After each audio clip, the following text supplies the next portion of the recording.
about acids, okay? Some of the take-home messages that we learned from last class are that this is an interesting one here. If you think about the strength of an acid, and that's acid that we know of, HClO4, it's a strong acid, right?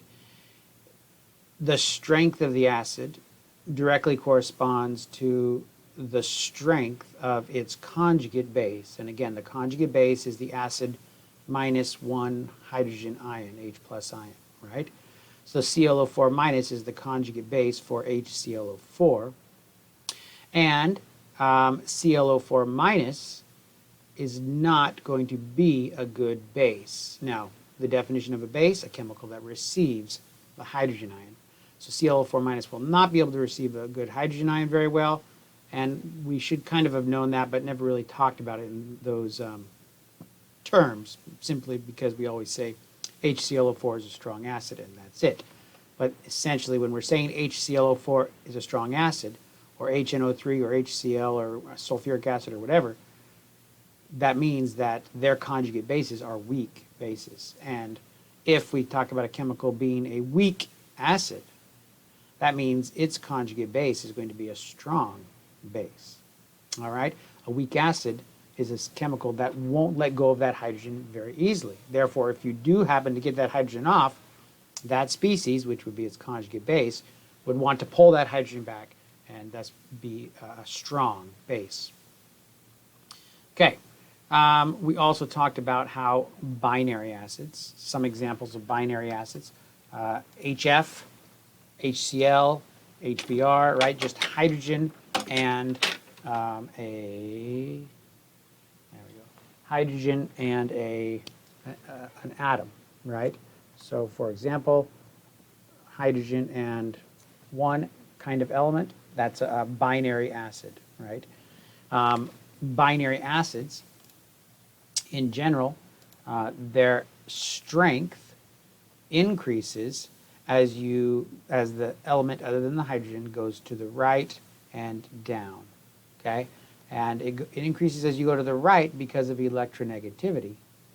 And so you might say, well, then why doesn't it increase as it goes to the top? Well, it turns out that a different factor, and that's size, as you go down the periodic table, becomes more stabilizing towards the conjugate base. So let's talk about that in a quick review in terms of HCl. HCl we know is a strong acid, therefore it completely dissociates into H plus and Cl minus. This means that Cl minus is a very poor base. It will not take that hydrogen and form HCl again when it's by itself. Okay? What that also means, because Cl is a poor base, there's something stabilizing it. There's no reason it's interested in that H plus ion, and that's because the hydrogen atoms on water molecules can gather around that chloride ion and stabilize it effectively. Okay? HF is an example of another binary acid.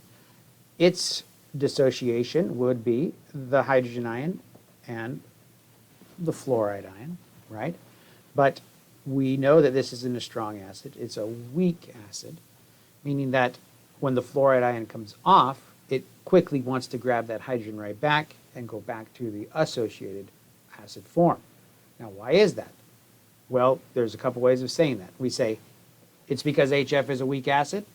All right, that's fine. It's because F minus is a strong base. Okay, that's fine. But why? Why is it? That's basically saying the same thing. Hopefully you can realize that. But why is it that F minus is a strong base? Why is it that it can't do without the hydrogen ion? It's because its size doesn't permit, it's much smaller than the chloride ion, and it's harder for the hydrogens of oxygens to gather, of water molecules, sorry, to gather around and stabilize the F minus ion. Chloride ion is stabilized significantly. Br ion also can be stabilized, and the iodide ion can be stabilized. In fact, what we're seeing here is that in terms of strength of acid, HI is a stronger acid than HBr, and HBr is stronger than that of compared to HCl. Right. So the strength of a binary acid depends on the electronegativity when you're going across the periodic table, but when you're going up and down, the size of the ion influences the ability of the anion to be stabilized in water. Therefore, strength of acid goes down the periodic table. All right. Now that's for binary acids. Binary. Binary acids means one element and a hydrogen ion. Okay. So if we talk about our other kind of acids, Alyssa, do you remember what the other class of acids are? Binary, and then we had a different one. What was the other one?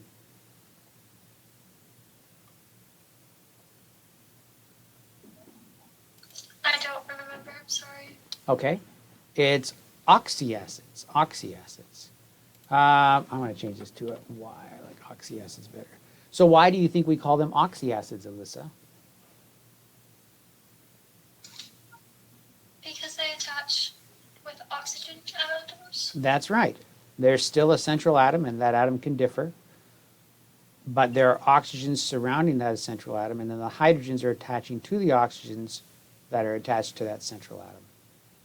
In this case, the strength of acid is completely related to the electronegativity of the, there it is right here, electronegativity of the central atom. So as the central atom moves to the right and up on the periodic table, then the strength of the acid increases. Okay? Another component that you need to remember when you're thinking about strength of acids is the number of oxygens on the outside of that central atom. So, for example, if I have H2SO4 and H2SO3, now let's see. Brielle, can you tell me just by looking which one of these two acids is going to be stronger? The H2SO4 because it has more oxygens. Okay, so because it has more oxygens. Now, then that's exactly right. That's what makes it stronger. But what this also does for us is if we can think of two acids like this, H2SO4 is a strong acid and H2SO3 is not a strong acid. So we kind of already know that H2SO4 is stronger because it's on the list of strong acids and H2SO3 is not on the list. But that can help us remember that more oxygens makes a stronger acid. All right? And the reason that is the case is because, let me finish drawing the dissociative products of these compounds. Whoops, H2SO3. The reason that more oxygens results in more stability in the anion, right, the resulting anion, because that's what acid strength is really related to, is the ability to stabilize this anion once it's in solution, right? It's because with more oxygens, the electron, the negative charge, wherever it's at, can be dispersed around more resonance structures. So let's draw this HSO4 minus ion and remind ourselves what it looks like, okay? The sulfur's in the middle, oxygen, oxygen, oxygen, oxygen, and we don't draw the hydrogen attached to the sulfur because this is an anion for an oxyacid. Okay, so we have oxygen bound to that hydrogen. If we were to count up all of our electrons, distribute them, do the whole rigmarole, right? This is what we would get. We would get our two lone pairs on each of these oxygens. This one would be left with 3 lone pairs. This one would just have 2 lone pairs on it again. And that compound there is what our HSO4 minus ion would look like. And this is the negative charge that needs to be stabilized by the water molecule if this H2SO4 is going to dissociate and result in that compound. All right? So the negative charge can result or can reside not just on this oxygen, it can move on all of these oxygens because of what we called resonance structure. Remember how we could draw different resonance structures? of these oxygens taking electron density at different times, right? So for example, I can draw it where our single bond is on these two as opposed to that one there. The hydrogen can move over here.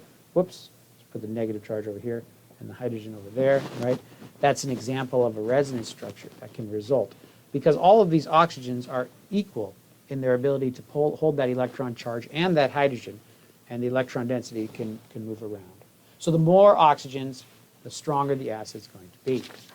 So quick review then, which acid is stronger, HClO4 or HClO3? Alyssa, what do you think? Which one of those acids is stronger? HClO4. Good. And now these are both on our list of strong acids, so why was it that you chose HClO4? Because it has more oxygen, so it will be more readily separated. Yeah. Easier to stabilize the resulting negative charge once a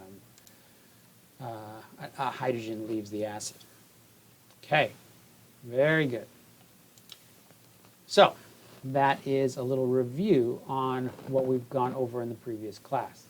Now, we're going to introduce a concept called Lewis acids. Lewis acids and Lewis bases. All right.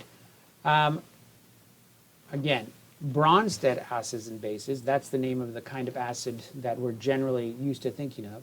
And the definition is the Bronsted acid donates a hydrogen, right? And the Bronsted base accepts the hydrogen. And we can draw that with any compound. So here's HClO4. Whoops, I'm going to draw it down here. HClO4.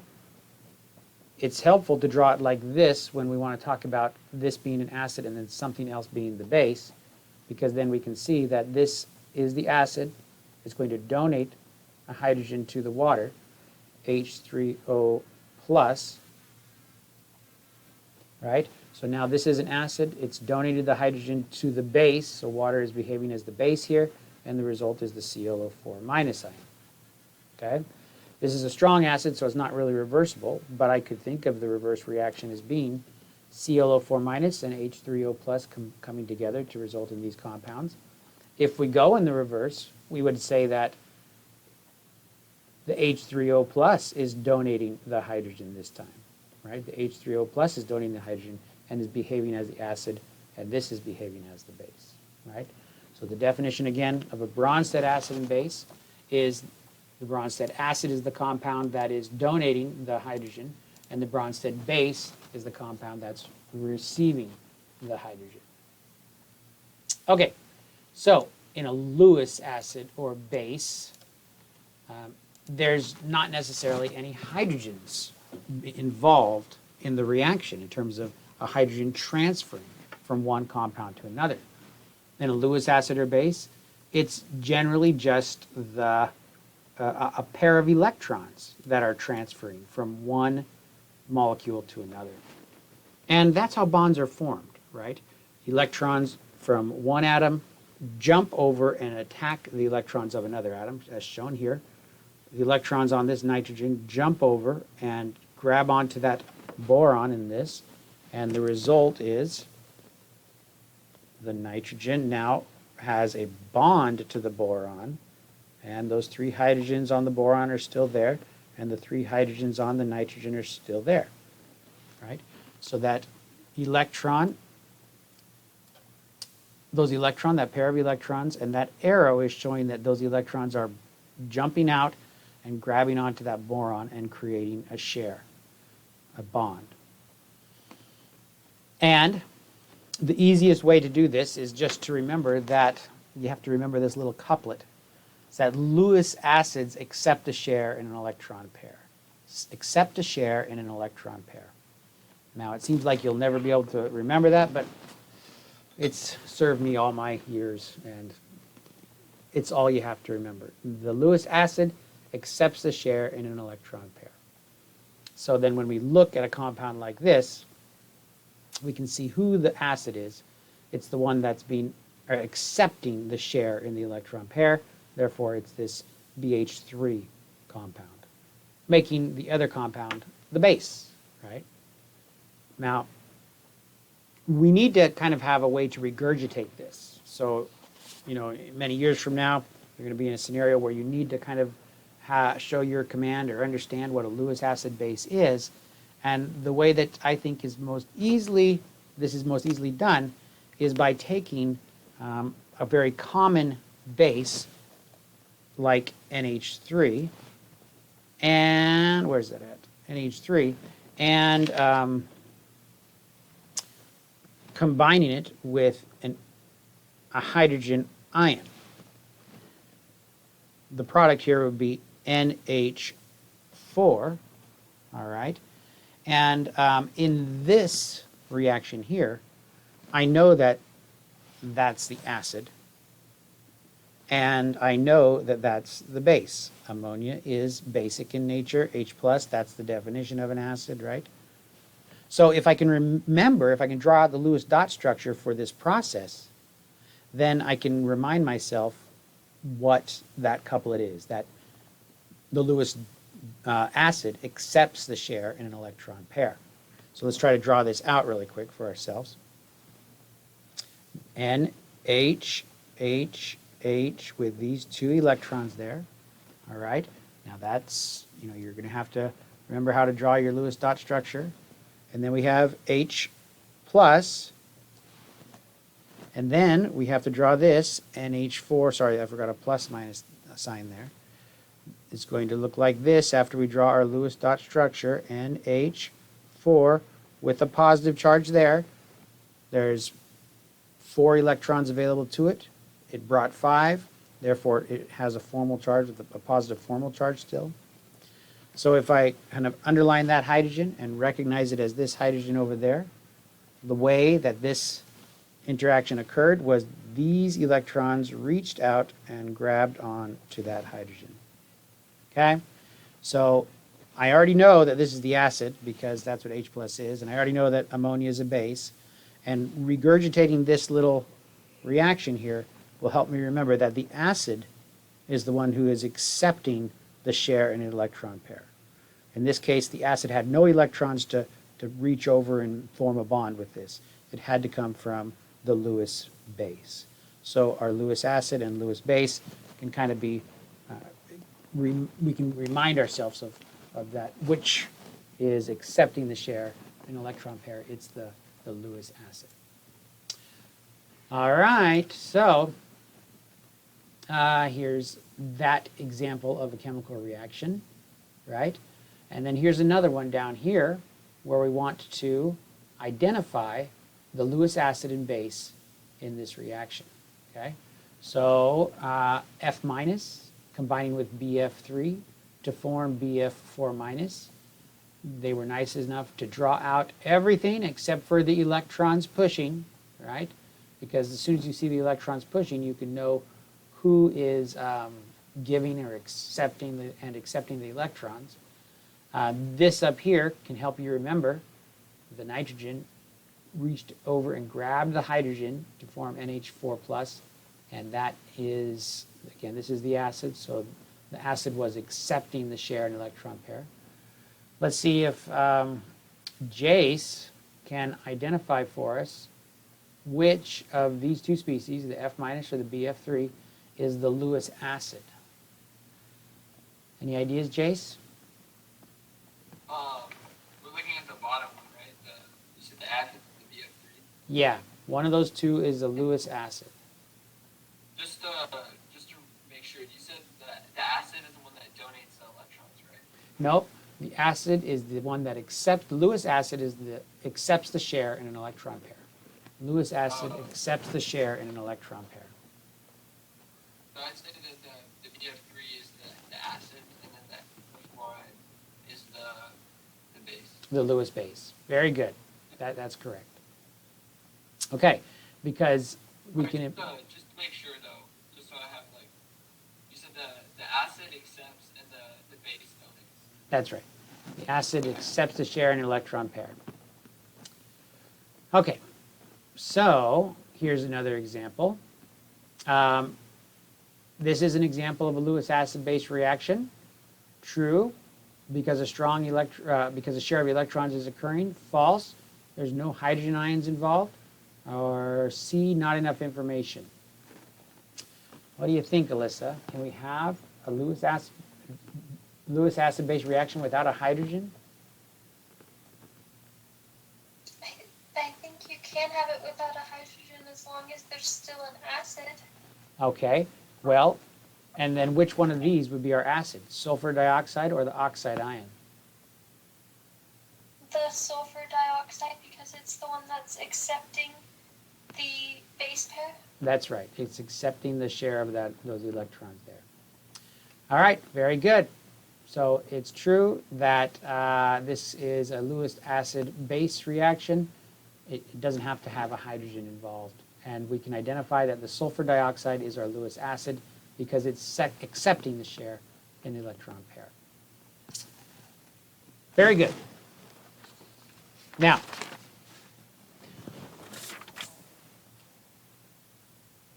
the acid is, a Bronsted acid is a compound that donates the hydrogen ion. We've already kind of talked about that.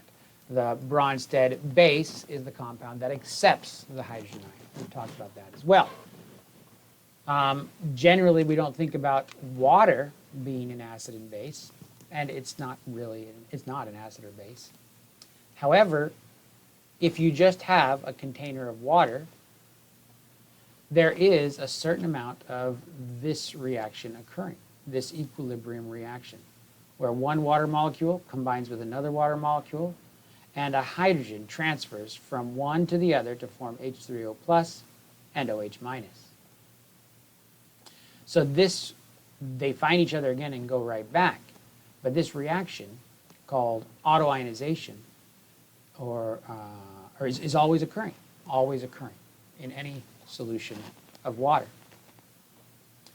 And there's a K associated with this reaction. Now, it's been a little bit since we've talked about what that K means. So I'm going to draw our chemical reaction here. We have water dissociating to form, and this is another way you can just draw it like this, the hydrogen ion and the hydroxide ion. All right? So if this is a liquid here, these are aqueous ions here. What is the K expression for this reaction? That's kind of a tough one, Brielle. Can you help us out?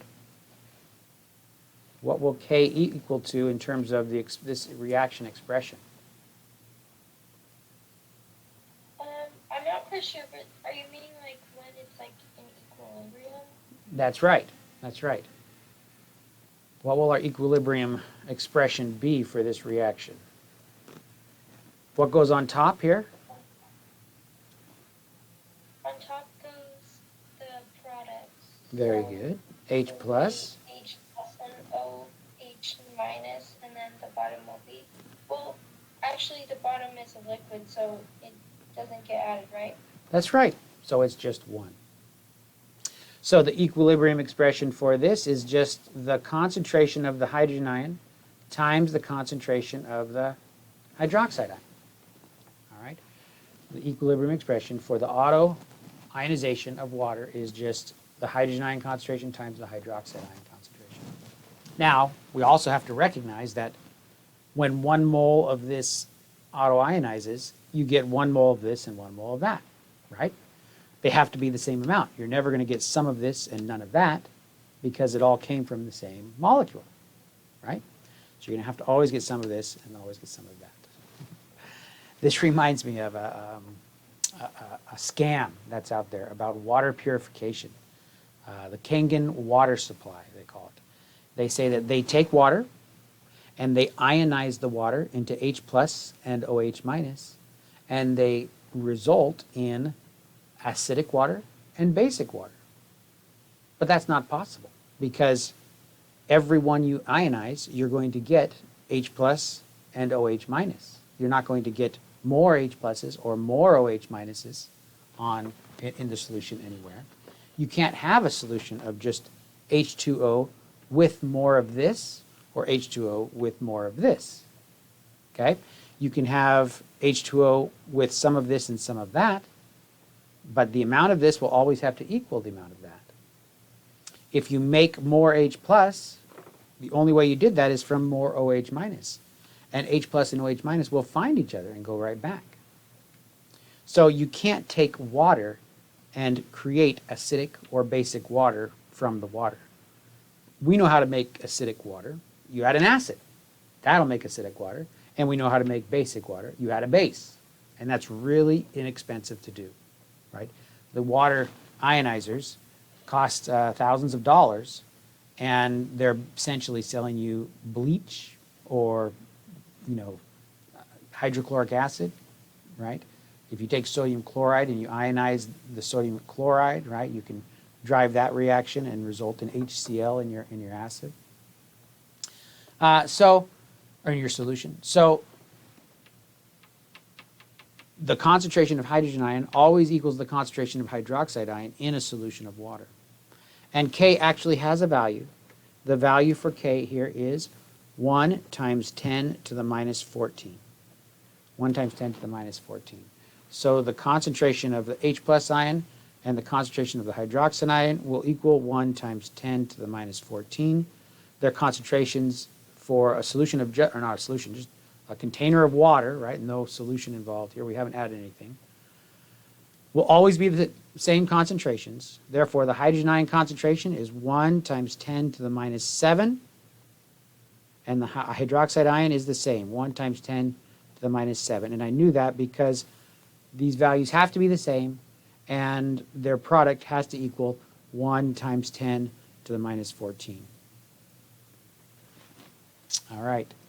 So 1 times 10 to the minus 7 is the concentration of hydrogen ion in any container of water. 1 times 10 to the minus 7. And that 1 times 10 to the minus 7 is where we get the pH of 7 for water. Water has a pH of 7. Again, I don't know if you remember from lab, but pH is the negative log of the hydrogen ion concentration. So if hydrogen ion concentration is 1 times 10 to the minus 7, you take the negative log of 1 times 10 to the minus 7, and you would get 7. Okay? We can also, not just pH, we can identify the pOH of a solution. pH, I prefer to call it just px, because px is always going to be the negative log of whatever x is. All right? This is primarily invented by chemists in terms of pH, but you can use the p function for lots of other things, right? It's just the negative log function. So the negative log of whatever is going to be p whatever. So you can do pOH also and find that the negative log of your hydroxide ion concentration will equal the negative log of 1 times 10 to the minus 7 again, which is going to be 7 as well. So pH and pOH equal to 7. And that's when people say it's just water, the solution is neutral. It means that the concentration of hydrogen ion is the same as the concentration of hydroxide ion in that solution. Okay, so that's our relationship between pH and Kw, right? pH is the negative log of the hydrogen ion concentration. Kw is the product of the hydrogen ion concentration times the hydroxide ion concentration. Therefore, like we said, the log of Kw equals the log of the hydrogen ion plus the log of the hydroxide ion, the negative log. Therefore, pKw. Now, this is the first time we've seen pKw or pK anything. But again, P of x is just the negative log of whatever x is. So pKw means pKw is 1 times 10 to the minus 14. 1 times 10 to the minus 14. So pKw means the negative log of 1 times 10 to the minus 14, which is 14. And pKw will equal the pH plus the pOH. All right? So the pH of a neutral solution is 7, the pOH of a neutral solution is 7, and that adds together to equal what we call here pKw. It's the negative log of 1 times 10 to the minus 14, or pKw equals negative log of kW. All right? Make sure that looks like a capital K there.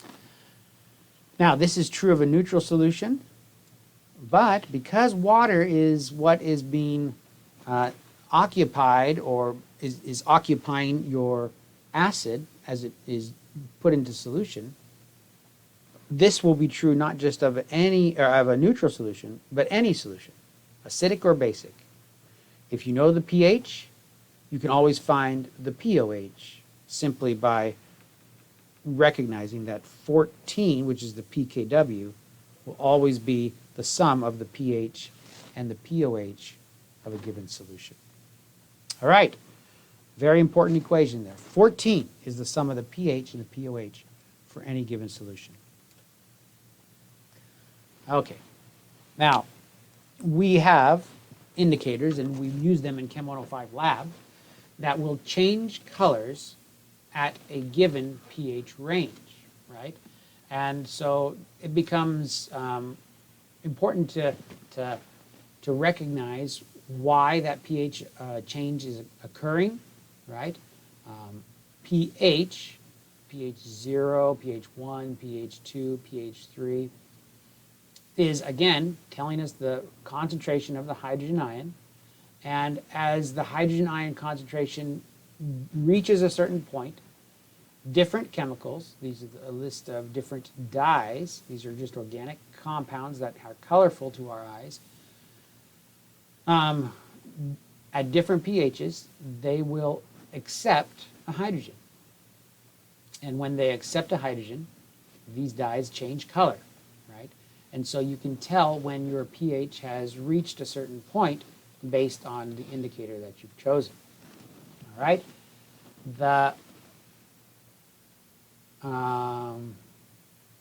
Let's see if we can now take our information, whether it's the hydroxide ion concentration, the hydrogen ion concentration, or the pH, and identify the missing components in this table.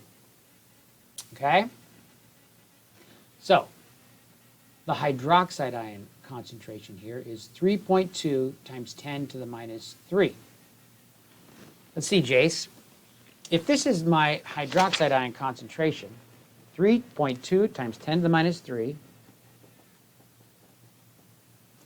this is my hydroxide ion concentration. What would my pOH be for this scenario, this solution? Do you know how I'd find my pOH, Jace, for if I had a hydroxide ion concentration of 3.2 times 10 to the minus 3?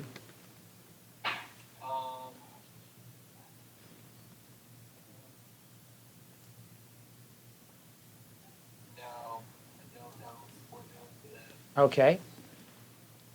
Whenever we talk about P of anything, it's just taking, now I'll rewrite this, P of X, what did I say that equals, Jace? Did you catch that?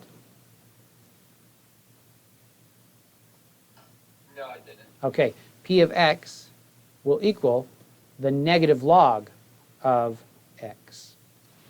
So if my hydroxide ion concentration is that, P of that, The negative log of 3.2. that's right. Negative log of 3.2 times 10 to the minus 3. Okay? So in my calculator here, on negative log 3.2 times 10 to the negative 3. All right. Whoops. Let's scoot this over a little bit. All right. So 2.49. 2.49 is my POH. 2.495. So, how is that going to help me find the pH, Alyssa? What can I do to find the pH from that information?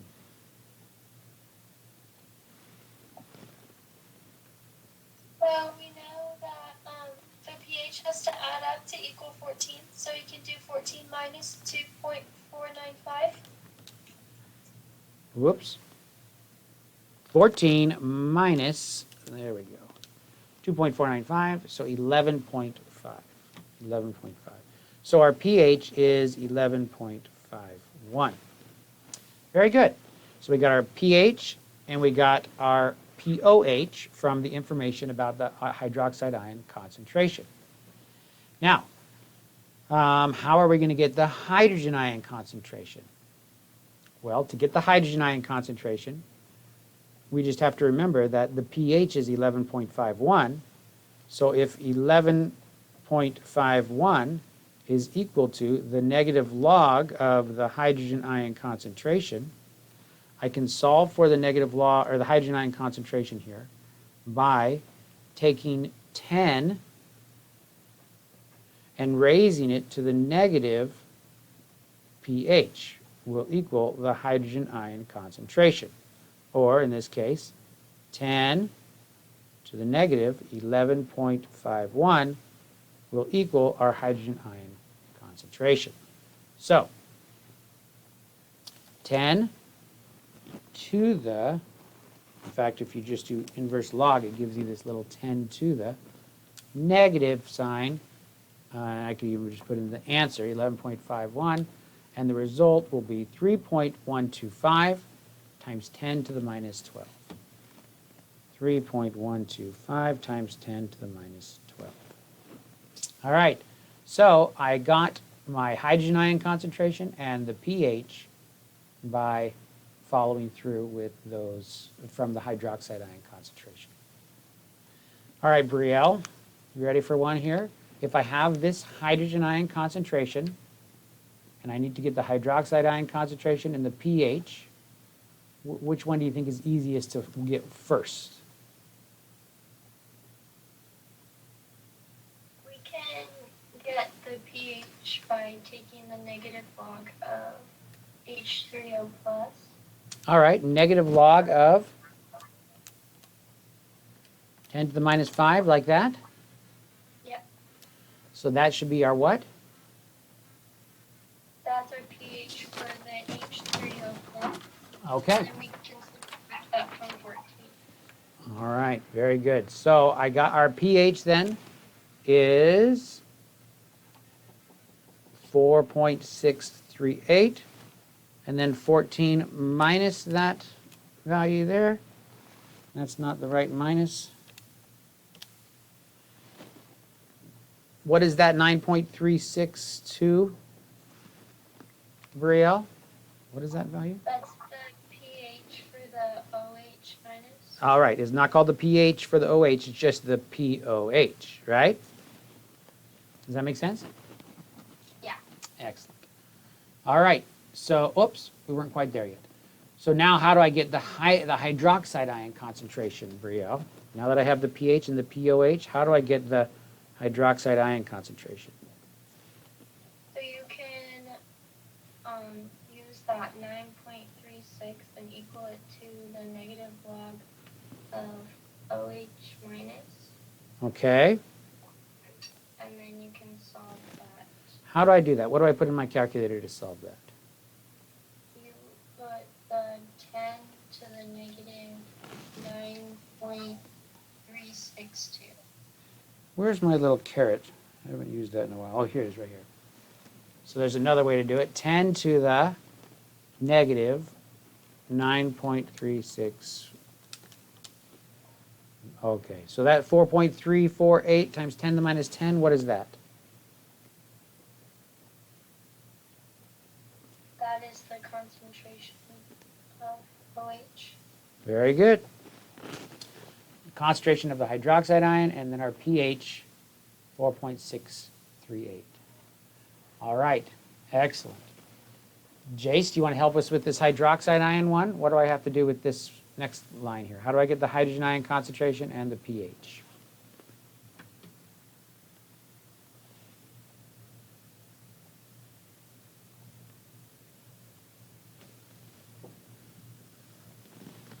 All right, so for the pH, we're just gonna take the negative log of it again, right? Negative log of the 1.5 times 10 to the minus. 1.5. Yeah. All right. If I take the negative log of the hydroxide ion concentration, and that's what that is, that'll give us the what? The pH. That'll give us the POH. If I'm taking the negative log of the hydroxide ion concentration, that gives us the POH. So 1.823 is the POH. Okay, so then what do I do to get the pH?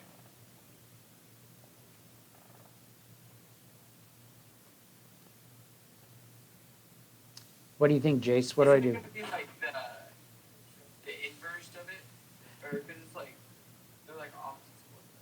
Well, the sum of them, the sum of the pH and the OH, sum of the pH plus POH is always equal to what, Jace? Is it 10? It's 14. 14.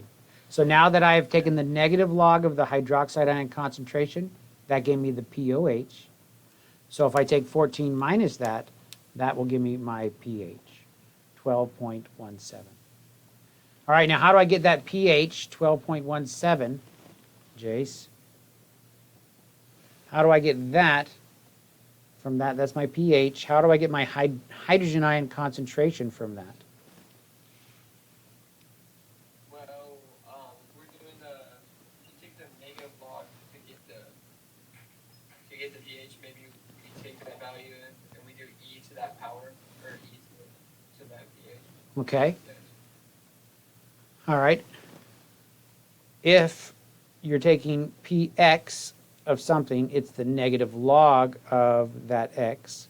So if we know that pH equals 12. I was thinking the natural log. We're just gonna do it 10, the root 10 times, like to that power. All right. This log. Root 10 to the, but not 12.17, right? To the negative So, yeah. 12.17, okay?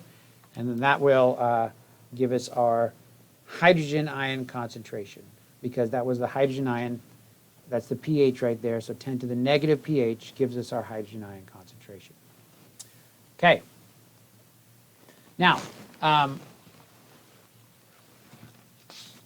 one more thing that I can recognize, because I know that pH plus POH equals 14, I can also remember, we derived this, or kind of realized that by looking at the fact that the hydrogen ion concentration times the hydroxide ion concentration equaled 1 times 10 to the minus 14.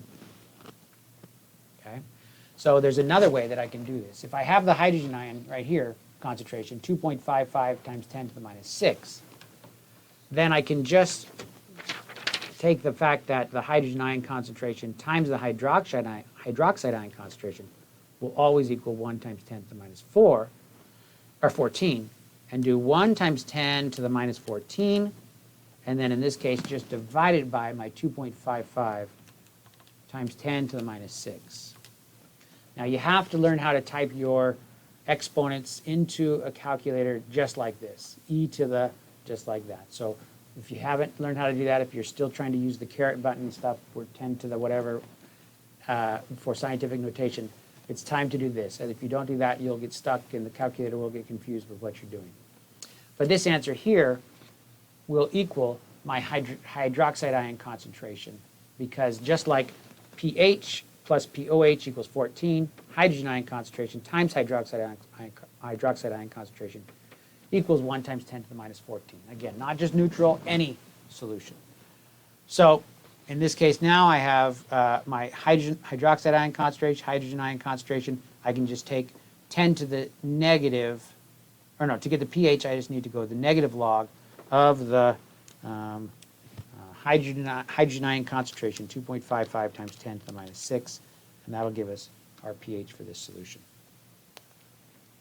All right, some important relationships that we need to be able to remember how to get back and forth from. The hydrogen ion concentration, the pH, hydroxide ion concentration, POH.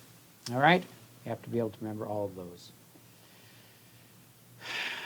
So, if I break you guys up into groups of 2, do you think you want to work on this one? This is too easy. Let's not worry about it. Let's just do it together. POH plus pH is 14. So 14 minus our 2.33 gives us our 11.67. How do I find the hydroxide ion, or sorry, the hydrogen ion concentration from a pH of 2.33, Alyssa? You use the negative log equation for equaling pH, so you do 10 raised to the negative 2.33. That's right. 10 to the minus 2.33 will give us this hydrogen ion concentration. If I have POH, 14 minus the POH will be the hydrogen ion, or the pH, and then again, 10 to the negative pH will equal my hydrogen ion concentration. Okay, so strong acids. Strong acids are the definition, acids that completely dissociate in water. Now, generally, we think about strong acids in terms of how much of the dissociation occurs. We don't often think about what percentage of the dissociation is occurring, but it can be helpful, especially for people who can't really look at a K value and grasp what the K value means. So sometimes you have a question about what percent of the acid is ionized in water, okay? And we can basically look at the moles of acid that you start with, look at the pH, find out what the molar concentration of the hydrogen ion is, and then find out what percent is actually dissociated, okay? And this is called percent dissociation. So, if I have 0.1 molar HCl, it's a strong acid, it completely dissociates. Can I identify what the pH of a 0.1 molar solution of HCl is? What do you think, Brielle? If I have a 0.1 molar solution of HCl, is that going to help me know what the pH of the solution is? Would you take the negative log of that concentration to get that? Yeah, because it's HCl, right? It's a strong acid. And if you put in 0.1, that means once it's hit the water, some of this is going to occur, right? Some of that dissociation. Initial concentration here would be 0.1, and there would be none of this initially. The change is all of it is going to dissociate into these components, 0.1 of each. And the equilibrium concentrations would be 0, 0.1, and 0.1.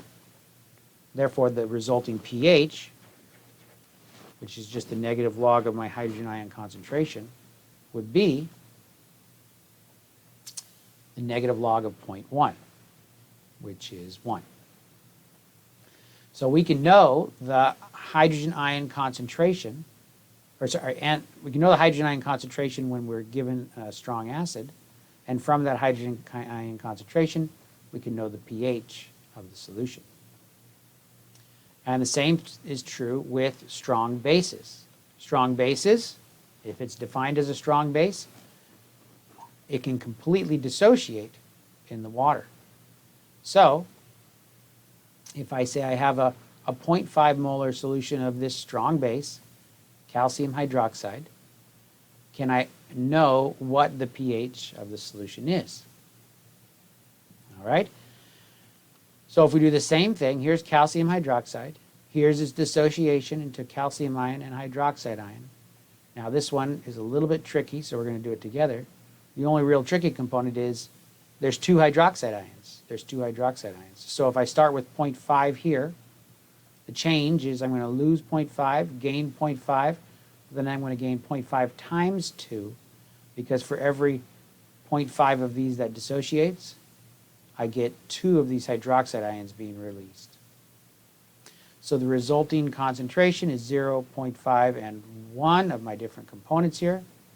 And now if I take the, well, let's see if somebody can help me with this. Alyssa, how would I find the pH from this information given to me here? Since we're looking for the pH, we'll use the concentration of the calcium that was used and put it into the equation and do the negative log of 0.5. Well, we want pH, right? We're after pH, but I don't see the hydrogen ion up here anywhere. Do you see anything that relates to the hydrogen ion? What would that would relate to the hydrogen ion? Could I find out? Could I find out? I mean, the OH has Well, no. Could I find out the pOH of my solution here? yes, and then we could use it to find the pH. Yeah, that's right, because the sum of those has to be 14. So what would the pOH be for this here? How would I determine that? I think it would be 10, but it's the negative log of 1. Okay, here I go. Negative log of 1. 0. The negative log of 1 is 0. So does that mean my pH is 0, Alyssa?